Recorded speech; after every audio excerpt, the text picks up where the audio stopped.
Buenas noches, bueno, les saludo por aquí, un placer estar por este medio compartiendo la palabra de Dios un rato y sé que va a ser de mucha edificación para todos los que estamos sintonizados en este momento. Entonces quiero invitarle ahí donde usted está, que podamos orar y poner este tiempo en las manos de Dios. Muchas gracias te damos, Dios, por este tiempo, gracias porque tú eres bueno, gracias porque eres tú quien nos permites acercarnos a ti, nos permites conocer más de tu palabra, conocer más de ti. Gracias, Dios, porque en medio de cada circunstancia podemos confiar en ti, podemos descansar sabiendo que tienes el control absolutamente de todo, Dios. Dispón, Señor, disponemos nuestro corazón para recibir lo que has preparado de antemano para nosotros. Queremos que esa palabra dé su fruto al 100 por 1. Que esa palabra sea viva y real en cada uno de nosotros. Muchas gracias te damos en el nombre de Jesús. Amén. Bueno, en esta noche quiero compartirles algo, un mensaje que podría tener diferentes nombres, pero el nombre que quisiera yo colocarle es el que verdaderamente cambia. Y para eso quiero primero dar la introducción con algo que nos rodea mucho a nosotros como colombianos, como personas que vivimos en el Caribe, en la costa, y es que crecimos en medio de varias creencias, de varios fetichismos, varias creencias de las cuales depositamos la fe creyendo que eso nos va a prevenir o asegurar de algún mal o que nos va a traer un beneficio. Por ejemplo, cuando uno ve que a su casa llega una mariposa, si la mariposa es de color oscuro, pensamos inmediatamente que va a haber, en los próximos días va a haber un funeral, ya sea de un familiar o de alguien cercano. Si, si están barriendo en la casa y hay una señorita, entonces que no le barran los pies a la señorita porque entonces esta se queda sin casarse. También tenemos la costumbre de creer que si el niño tiene hipo, cogemos un hilo de la ropa y se lo colocamos en la frente y automáticamente el hipo va a desaparecer. Y crecimos en medio de esas creencias que han venido de generación en generación, de nuestros abuelos, de nuestros padres. Y ahora que ya somos cristianos nos damos cuenta que realmente esas cosas no son como se vendían o no son como nos las hicieron saber. Y nuestra mentalidad va cambiando poco a poco, pero uno se pregunta ¿por qué esa cultura? Porque es una cultura de siempre buscar una protección, de siempre depositar la fe en algo. Y eso nos lleva a tener esa cultura del fetichismo, esa cultura de creer en objetos, de creer en cosas, de creer en hábitos, para poder asegurarnos un bien y protegernos de un mal.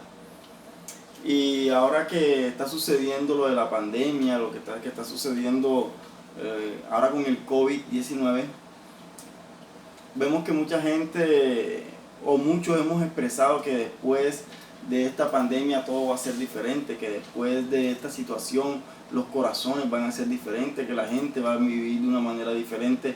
¿Cuánto uno quisiera que fuera así? Pero realmente la pregunta es, ¿una pandemia o esta situación sí cambiaría el corazón de la gente? Bueno, hay que entrar a ver en la Biblia qué nos dice la Biblia con respecto a una situación como esta y realmente quién es el que cambia los corazones. Si uno analiza un país, una nación que sufrió muchos azotes, varias plagas, fue Egipto, en el tiempo en el cual el pueblo de Israel estaba como esclavo en esa nación. Y Moisés, el encargado de parte de Dios, iba constantemente ante Faraón con el objetivo de que éste pudiera liberar al pueblo de Israel junto con sus animales. Y cada vez que Dios enviaba una plaga a esta nación, el faraón en su momento cambiaba su posición y aceptaba liberarlos. Pero una vez que Moisés oraba para que la plaga cesara, entonces el faraón nuevamente volvía a su posición inicial de no dejar salir al pueblo de Israel, de no dejar salirlo con sus bienes, con sus animales. Y así sucedía plaga tras plaga. Cuando viene el momento difícil, cambio de parecer, acepto que el pueblo de Israel se vaya con todos sus animales, pero cuando ya cesa la plaga, nuevamente opto la posición de no dejar salir al pueblo de Israel y que me siga sirviendo como esclavo. Así hasta que llega la última, que es la muerte de los primogénitos, donde aún el primogénito del faraón fallece. Es en ese momento cuando el faraón decide que deben dejarlos salir con todos sus animales para que vayan a la tierra que Dios les ha prometido. Pero fíjense que aún en esa situación tan difícil que le sucedió a Faraón, y después de haber dejado salir al pueblo de Israel con sus animales, él reacciona. ¿Y cómo reacciona? Hombre, se hace una pregunta. Y la pregunta que se hace él es: ¿cómo hemos hecho esto? O sea, ¿cómo hemos dejado salir al pueblo de Israel? Y ahora, ¿quién nos servirá? ¿Quiénes van a ser nuestros esclavos? Claro, automáticamente ya se había olvidado de la situación difícil que pasó de la muerte de los primogénitos en Egipto. Ya el cassette se lo había borrado y nuevamente toma su posición de que hay que retomar al pueblo de Israel, otra vez traerlo a esclavitud para que siga sirviéndoles a ellos. Entonces uno ve ahí cómo es la dinámica del corazón del hombre. El corazón del hombre, cuando está en circunstancias difíciles, busca y cambia, busca esa ayuda, busca ese auxilio, cambia hábitos, cambia costumbres, cambia aún su relación con Dios. Pero una vez que esa situación es quitada y todo vuelve a la normalidad, si realmente no hubo una transformación en el corazón de la persona, esa persona vuelve a ser la misma que era antes de esa situación difícil. Entonces, con este ejemplo que uno ve en el pueblo de Egipto, uno dice, bueno, realmente será que esta situación que estamos viviendo actualmente entraría a cambiar nuestros corazones, nuestra mente. Quisiera uno que sí, pero realmente a la luz de la palabra vamos a encontrar quién es el que verdaderamente cambia los corazones y cambia las vidas de las personas. Y para eso yo quiero que usted se ubique en el libro de Lucas, en el capítulo 19. Ahí en el verso 1, vamos a comenzar leyendo desde el verso 1, donde dice: habiendo entrado Jesús en Jericó, iba pasando por la ciudad, y sucedió que un hombre llamado Zaqueo, que era jefe de los publicanos y rico, procuraba ver quién era Jesús, pero no podía a causa de la multitud, pues era pequeño de estatura, y corriendo delante se subió a un sicomoro para verlo, porque había de pasar por allí. Cuando Jesús llegó a aquel lugar, mirando hacia arriba lo vio y le dijo: Zaqueo, date prisa, desciende, porque hoy es necesario que me hospede en tu casa. Entonces él descendió a prisa y lo recibió gozoso. Al ver esto, todos murmuraban diciendo que había entrado a hospedarse en casa de un hombre pecador. Entonces Zaqueo, puesto en pie, dijo al Señor: Señor, la mitad de mis bienes doy a los pobres, y si en algo he defraudado a alguien, se lo devuelvo cuadruplicado. Jesús le dijo: hoy ha venido la salvación a esta casa, por cuanto él también es hijo de Abraham, porque el Hijo del Hombre vino a buscar y a salvar lo que se había perdido.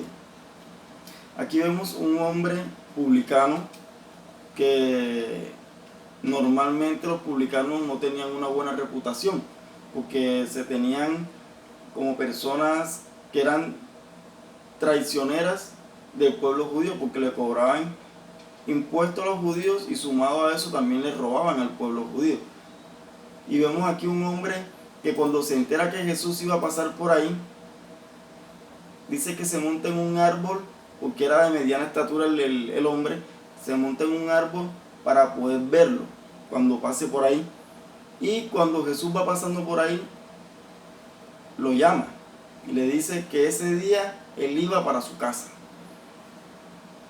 Y lo más interesante no es tanto que Jesús fuera a su casa, lo más interesante es que a partir de ese encuentro con Jesús, en el verso 8, Zaqueo dice algo interesante, dice el verso 8.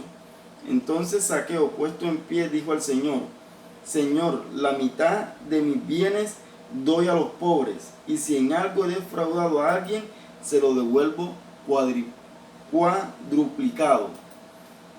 Entonces vemos que este hombre que desempeñaba un oficio, que no conocía en nada a Jesús, pero en el momento que recibe el llamado de Jesús, vemos cómo él es transformado. Tanto es que esa transformación se ve en sus acciones, expresando que la mitad de sus bienes iba a dar a los pobres.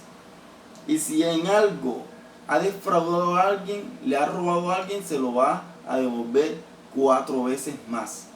Entonces vemos que alguien que realmente, sin haber pasado por una situación difícil, extrema, pero tuvo una situación que fue un encuentro con Jesús. Y eso fue lo que realmente cambió el corazón de este hombre. Al igual lo vemos en Mateo. Cuando Mateo, otro publicano, estaba sentado en su mesa realizando su oficio, y Jesús pasa y lo llama. Y dice que él, levantándose, dejó la mesa, dejó su oficio para seguir a Jesús. Vemos cómo un encuentro con Jesús cambió su vida. Y vemos en el caso de Pablo, en Hechos 9, cuando él se dedicaba a perseguir la iglesia, a encarcelar a los cristianos, y Jesús le aparece en una visión. Y a partir de ese momento, Pablo cambia su perspectiva. A partir de ese encuentro con Jesús, cambia su visión de la vida. ¿Por qué? Porque tuvo un encuentro con Jesús. Entonces, lo que realmente va a cambiar el corazón de una persona no es la circunstancia.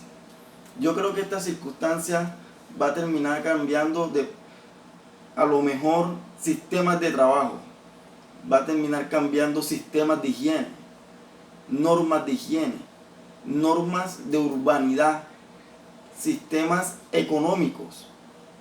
Nos va a llevar aún en muchas empresas a tener alternativas de trabajo, de formas de trabajo. Nos va a llevar a realizar hábitos que antes nunca habíamos pensado realizar en nuestra cotidianidad de la vida. Eso es lo que va a traer esta situación, lo que podemos llamar la pospandemia. Pero un cambio del corazón solamente lo va a realizar o lo va a tener aquella persona que realmente tenga un encuentro con Jesús. Aquel que se exponga a la palabra con una manera sencilla, de una manera humilde, de una manera para recibir la palabra de Dios. Esa persona sí va a mostrar un cambio durante y después de esta situación. Porque fíjese, yo quiero que analicemos algo. En varios documentales que uno comienza a ver en este tiempo, y según los historiadores, la última vez que se presentó una epidemia de esta magnitud fue la gripa española, si no me equivoco, que fue en 1918. Y fue mucho más letal. Bueno, en ese tiempo no se tenía los avances científicos como ahora los tenemos. Y en 1918 se dio esa epidemia a nivel mundial, dejó una gran cantidad de miles de muertos. Y yo me imagino que en ese tiempo también mucha gente pensaba, al salir de esto vamos a ser diferentes, al salir de esto la forma de ver la vida va a ser diferente, la forma de enfrentar las situaciones va a ser diferente. Pero yo me ponía a analizar algo y es, si la Primera Guerra se dio en 1920 y pico, es decir, casi unos 10 años después de esa pandemia, donde la gente a lo mejor estaba esperando un cambio en los corazones, un cambio en la forma de ver la vida, y ya estábamos hablando que unos años después se estaba dando la Primera Guerra Mundial, y seguido unos años después se estaba dando la Segunda Guerra Mundial. Y entonces uno dice, ajá, ¿y qué pasó con las reflexiones que se hicieron durante la peste de 1918?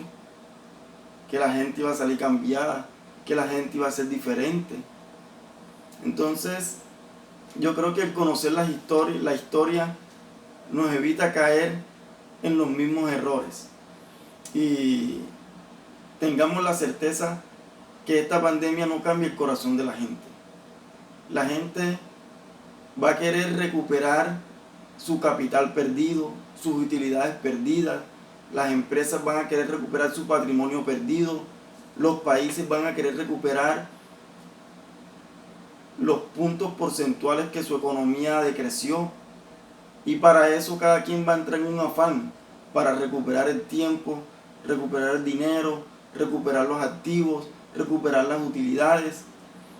Pero aquel que no va a caer en ese afán, aquel que no se va a dejar llevar por esa corriente, o aquel que no va a dejar que eso sea el centro de su corazón, es aquel que realmente tuvo un encuentro con Jesús. Porque ese es el que verdaderamente cambia los corazones y cambia las vidas. Entonces, con esta reflexión quería llevarlos a eso, amada iglesia, a que podamos realmente poner nuestra esperanza en Jesús. Si usted y yo deseamos un cambio para nuestros familiares, para nuestros vecinos, para nuestros amigos de trabajo, realmente no esperemos que la pandemia haga el cambio. El que va a hacer el cambio en sus vidas es Jesús. Entonces, teniendo esto presente, yo le invito a que usted y yo oremos. A que usted y yo, teniendo presente dónde tenemos que enfocar nuestra fe. Y retomo aquí lo que hablaba al principio en la introducción. Nuestra fe no debe estar enfocada en cosas u objetos, como el caso que hablábamos de la mariposa, el caso que hablábamos del hilo que le va a quitar el hipo al niño. Nuestra fe debe estar enfocada en que el transformador de vida es Jesús.